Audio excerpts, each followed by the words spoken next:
L'info écho avec Capital. Le chiffre du jour, moins 36,9%. C'est la préoccupante baisse sur un an des mises en vente de logements neufs au premier trimestre 2019, constatée par l'Observatoire de la Fédération des promoteurs immobiliers. Une contraction de l'offre qui ne suffit plus à alimenter le marché immobilier où la demande reste très forte. Conséquence directe, les prix poursuivent leur inexorable progression. Le prix moyen au mètre carré a ainsi augmenté de 1,8% sur un an à l'échelle nationale.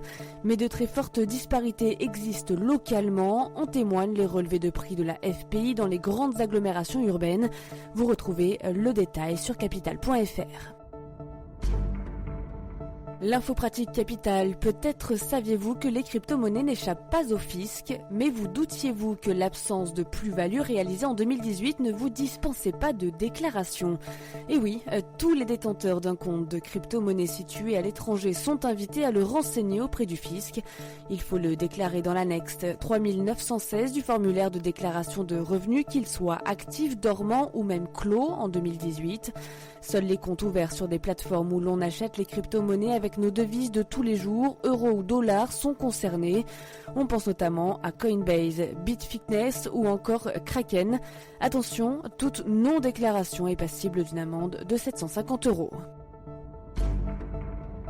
Des banques genevoises veulent empêcher leurs salariés d'habiter en France. Pictet, Lombardier ou encore Union bancaire privée recommandent fortement à leurs salariés d'arrêter le commuting. Cette pratique qui consiste à franchir quotidiennement la frontière franco-suisse.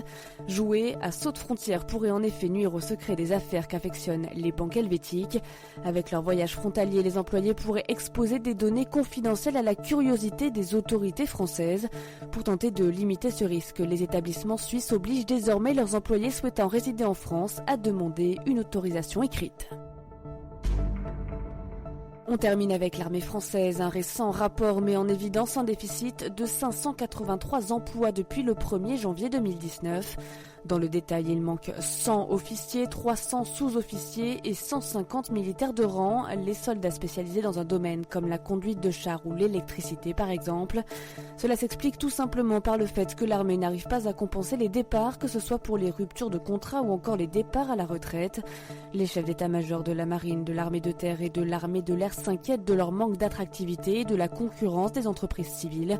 Elles débauchent de nombreux militaires après que les armées les aient formés. Les sénateurs aborderont le sujet d'ici le 30 juin avec la ministre des Armées. C'était l'Info écho avec Capital.